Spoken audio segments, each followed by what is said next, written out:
Leash work may be the most important thing we do in all of dog training. There are basically three forms of communication we have with our dogs when we're training: touch, movement, and sound. The leash provides us with the touch element. In our first lesson, we're going to go over how to provide the correct communication with our leash to our dog. Hi, I'm Michael Perry with Front Range Dog Training, and welcome to Leash Lessons. Our first leash lesson is on the leash bump. So the leash bump is a technique to communicate with your dog in a way that gets their attention but doesn't actually physically make them do what you're asking them to do. The way we're going to achieve a nice leash bump is by having a very relaxed hand, whichever hand that we're using to bump with.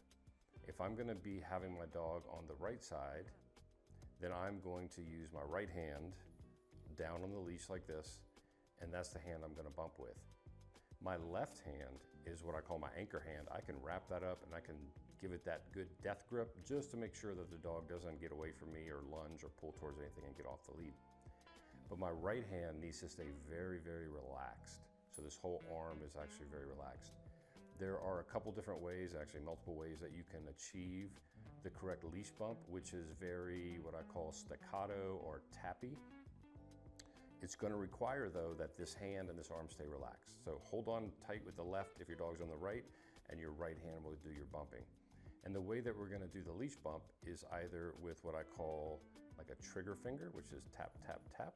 So if I hold this leash with these three fingers, I can just bump with my forefinger. And if I have just the right amount of slack in the leash, then the dog feels a little tap.